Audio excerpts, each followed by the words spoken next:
রহমানির রহিম। সম্মানিত দেশবাসী, আজকে পুলিশের আইপি বলেছে যে কোনো ধরনের জঙ্গলি মোকাবিলা করবে। সে তো নিজেই একটা জঙ্গলিদেরকে প্রশ্রয় দিচ্ছে এবং জঙ্গলিদেরকে লাইসেন্সধারী অস্ত্র দিয়ে দেশ এবং দেশের জনগণকে হত্যা করতেছে, গুম করতেছে, সবকিছু করতেছে।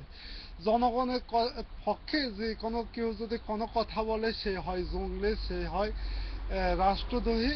আইয়ুব খানের যে সামরিক শাসন চলেছিল বাংলাদেশে সেই পাকিস্তান আমলে, সেই সেই সামরিক শাসনকে পর্যন্ত আজকে হার মানিয়ে দিয়েছে অবৈধ জয় বাংলা সন্ত্রাসী সরকার। সম্মানিত দেশবাসী, আজকে জনগণের পক্ষে যারাই কথা বলে তারা হয় জঙ্গলি, তারা হয় দেশদ্রোহী, অনেক কিছু। এটাই আজকে বিভিন্ন মিডিয়া থেকে বিভিন্ন অনেক হাজার হাজার প্রমাণ আছে। আর আর এই দেশের জনগণকে বন্দুকযুদ্ধ নামক হত্যা করতেছে, অনেক কিছু হত্যা করতেছে এই এই শহীদুল হকের নেতৃত্বে।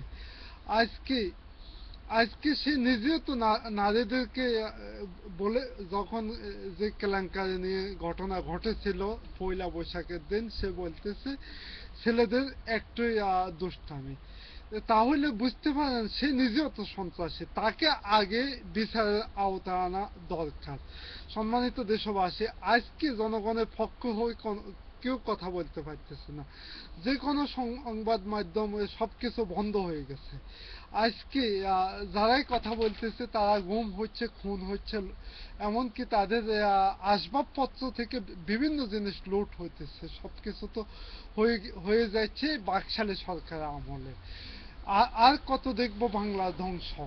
দেশ নেত্রী বেগম খালেদা জিয়া আজকে বলেছেন দেশে কোনো কোনো গণমাধ্যমে কথা বলতে পারতেছে না, দেশ এবং জাতি কি আরো দুঃখে দুঃখে মরবে। আমরা দেশে গণতন্ত্রকে অবশ্যই উদ্ধার করবো দেশ নেত্রী বেগম খালেদা জিয়ার নেতৃত্বে। খোদা হাফিজ বাংলাদেশ।